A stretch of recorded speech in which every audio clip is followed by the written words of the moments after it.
here for you through every stage of life. Together we grow. Member FDIC and Equal Housing Lender.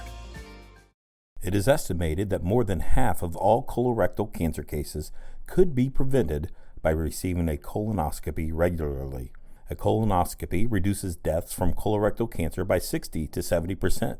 If you have a doctor's order, call Wayne Surgeons to schedule your colonoscopy at 937-547-0107. Again, that's 937-547-0107.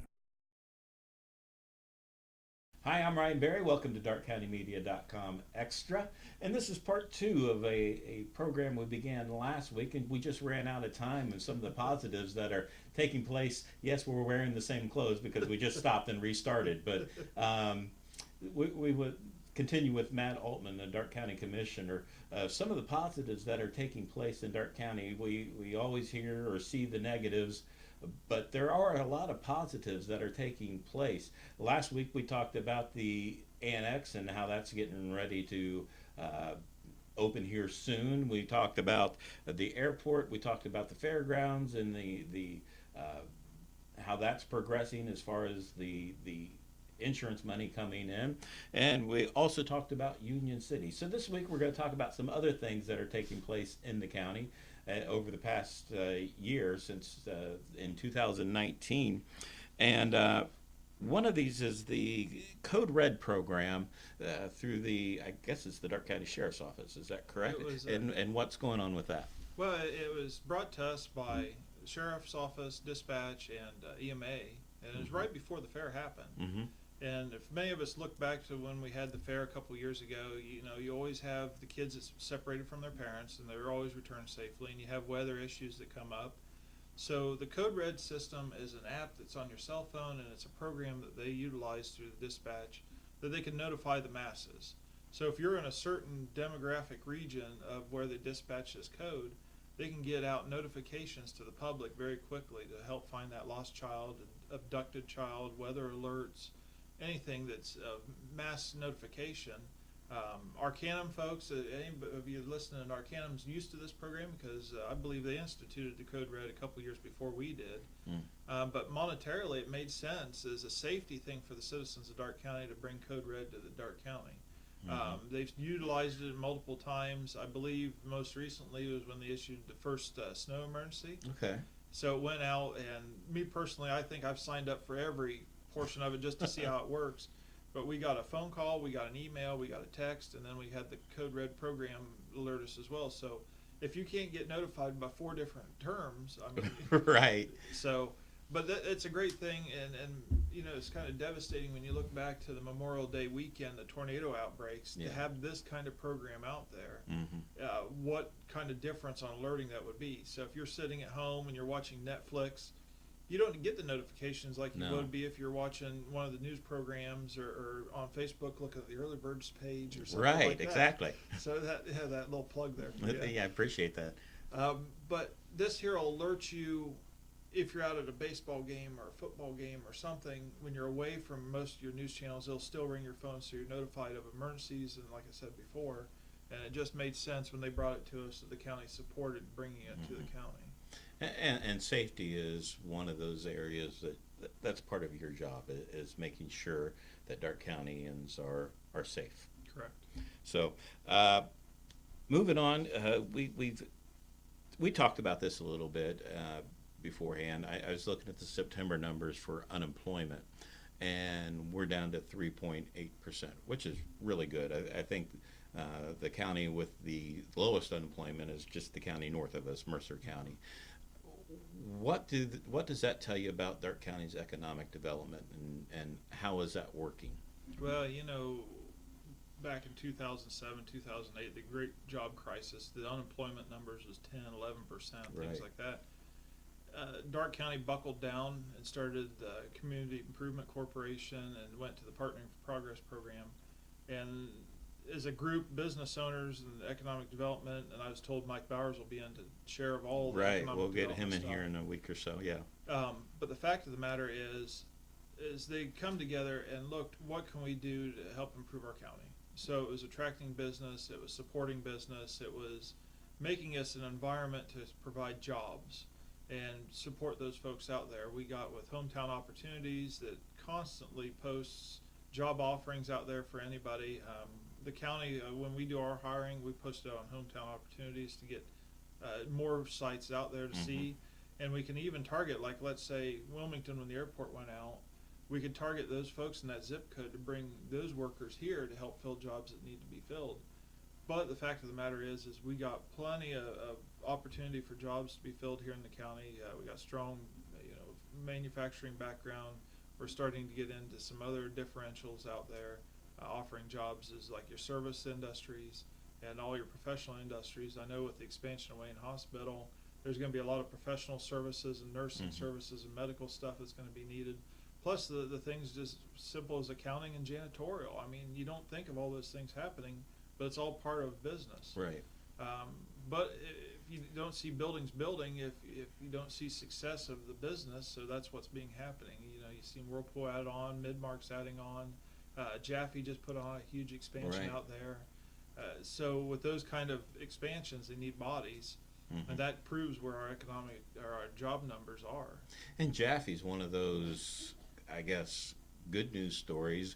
When Corning went out, you didn't know whether Jaffe was going to stay around or not, but over the last 10 years, they've just continued to grow and grow and grow, which is good news for Darke County. What is the biggest need you see right now on the economic development front? Well, the biggest thing is attracting young folks. I mean, I'm one of the outliers, with the gray beard and all. I'm still, sub 40 years old. Right. The fact of the matter is I've seen a lot of my friends, when they graduate, they move away. So then you got to look at how do I attract the next person that's going to take the job of the guys who are retiring over the next 10 years. And you got to think about local amenities. You got to think about what do you like to, when you go away on the weekend, we always say we're going away to eat. Well, what are we going to have people from Miami County? I'm going away to eat in Darke County. Right. What's something to attract people to come to Darke County? And I think there's a group kind of forming in the community that's working on some of these things in conjunction with the economic development to help get us to where we need to be to attract young folks to the county. And that's the next gen group. Correct. That's looking for and they kind of formed over this past year and started meeting, which is it's a positive for Darke County. Once again, trying to find ways to improve the county, and city, county, and the villages, because it's not just Greenville. It's Versailles, it's Arcanum, Union City, Ansonia, and New Madison, and all the rest. And we just got over with a survey that we had compiled by Ohio State, and you'll see some numbers coming out over the next few months. But the biggest thing is available housing. If you're living in a house, you're renting a house, but having available space to move bodies into in the county. Once you get the person coming to Darke County, where are you going to live? So that's the next hurdle. So there's going to be more on that here in the near future. And going from jobs, going to a new one, you guys hired a new director for Job and Family Services this year. Who is she, and what's her role for Darke County? Well, Gracie Overholser, I gotta give her props because she was there for many years. And I think 16 as director, and I think 20 overall, but my numbers might not be exactly right. But Gracie done a fantastic job for us. Underneath her guidance, we had Michael's Home started up and really grew to where it's at out at the old county home. Yep. But as Gracie looked to retire, our commission board had to go out and find somebody to replace her. So we put it out there, and we had 20 to 24 applications of individuals looking to fill that seat. And out of that, we filtered down to the 4 people. 2 is in county that was in the Job and Family System. There was 1 in county, and then there's another lady from Toledo that was that whole group was just excellent individuals for the job. But Carla Allen, she's been under Gracie for a few years in the administrative wing. And when you're looking at director, you're looking at budgets, you're looking at administration of people, you're looking at hiring. And all those aspects, what Gracie had, Carla kind of had very similar aspects, which rose her to the top of the pile. And Carla, as of today, well, I guess it isn't today, this is on December 3rd. Right. As of December 3rd, she's at the helm full-time now. Gracie and her had been co-directors, and they'd been some tutoring going on and some mentorship going on there. But as of December 3rd, Carla is now full-fledged director of Job and Family. So she's been doing an excellent job for us over the last so many months, and look forward to the future with her. Okay, excellent. One other thing we got here is Darke County Developmental Disabilities building. Uh, Many people still know it as the Anthony Wayne building. Um, of course, some of that moved over to the Early Birds old office. So what is going on with that building now, the old Anthony Wayne, the Developmental Disability building? What's taking place in there? Well, the commissioners on that part, the board of DD has their own board that manages Right. projects in the building and such, but the commissioners have to contract to do upgrades to facilities when anybody in a county agency does it. So that's where our portion comes in as commissioners, is we help go through the bidding process, and the contractors bid the job and specs that they had for it. But they took the old space in the back of that building, like loading docks and storage space and stuff like that. They're building and upgrading and cleaning it up to make it a training center. So normally when the DD board met, they'd kind of move around the community and things like that. But now they have a home of their own. So when they want to, they can house everything right there at that facility, have it upgraded. And when Mike Biesecker and Tanya was in, they kind of talked about the future of that. And I believe the board has great vision in that, is also opening it up to having as availability of a senior center as well. Mm-hmm. And having that out there is going to be something that's kind of needed for the community. It's been kind of lingering. They move around as well from VFW to auxiliary and different Right. places around the county as well. But now we have a place that's got parking, we got an open space and place to meet. And it's just going to be a great kind of center for DD to utilize and also offer out to the seniors of the county to utilize. I believe this is going to be like a two-stage project. The stage one is going to be finished by the end of the year, is upgrading and remodeling of the facility. Mm-hmm. And And then next year they're going to add on to some parking space out there and redo some of the ground around the building to have more availability for people when they do come use it. They got someplace to park. So basically this project will go into 2020. And speaking of 2020, with just a few more minutes left to go, this year's budget, how do we look, and what do we look like going into 2020? You know, everybody, we're very thankful for all the departments in the county. Last year they took the cuts like we needed to take to meet our budgetary needs. We was fortunate also to have the Supreme Court Justice's rule that South Dakota brought to them that sales tax needs to come back to the counties on any internet purchases. So everybody shopping on Monday, Cyber Monday. that sales tax money that you pay on the bottom of the internet tax gets designated to the county that you live in.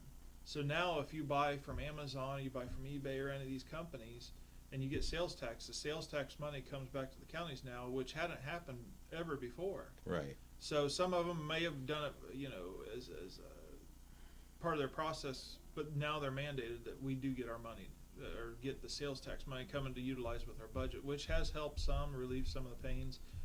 Everybody's real tight on the budget this year because they still know there's some constraints that we need to be met. And then with the $750,000 addition on the back of the courthouse, that depleted a lot of our capital money. Mm-hmm. So we have to put some money back in there, you know, for those outliers, like a roof blows off or water line breaks or something, to repair those type things. So there's going to be some money moved into that. But right now, knock on wood, everything's looking good that we're going to be able to meet budget. And everybody's been very conservative as we went through the process. Excellent. So a lot of good things that happened in 2019. Hopefully we can expect a lot of great things in 2020 as well, and keep the jobs where they're at or even better, and continue to work on that, and bring in a few more businesses, maybe a little bit more sales tax money for the county would be nice. And that's, you know, it may sound like we're always looking for money, but you know, commissioners are funded two ways: from real estate tax money, which is about 7% of your real estate bill comes back to the county, and the majority goes to your school districts, Right. and sales tax. Mm-hmm. Other than that, that's how we operate the sheriff's office and the court systems and the titles, and everybody operates off that small pool of money. And when you talk good sales tax numbers, means we got a stronger budget, which Right. we can offer services and things like that, so we don't have to cut services. So Has the government funding gotten any better? I know years before DeWine under Kasich, it was kind of iffy on how much local government funding you guys would get back. Has that gotten any better? the local government funds is improving. Budget got passed in July, so we're starting to see some of those numbers. We don't know exactly where we're going to end up at, but the biggest triumph that I got to applaud all of our legislators, you know, Jenna Powell and Susan Manchester and both the Huffmans, was the fact that they put in an increased for the Indigent Defense Fund.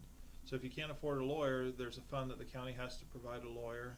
And previously, 50% of the money was supposed to come from the state, but as long as I've been in office, 42% is all we've got reimbursed. So the other 8 or 9% that we was promised, the county had to come up with the difference. And since they got the new bills passed financially, we're actually getting 50, 60, 70% reimbursed from the state. So that helps lift the burden that we previously have to lift. So there is some great things coming on the new budget, but we won't see it until probably end of first quarter, early second quarter, where they're coming back. But it is improving from what it has been in the 3 years I've been in office. Excellent. Awesome. Good things to look forward to. Again, thank you, Matt Aultman. You spent more time than I expected. Usually we go about 15 minutes, but you spent a half hour with me over 2 programs, so I appreciate that. Thanks for having me. Thank you for watching and learning a little bit about what's taking place in Darke County. Not everything is negative. There are some positives taking place. And as we go throughout the remainder of this month, we'll kind of look at some of the other areas where there's some positives taking place. So until next week, have a great week.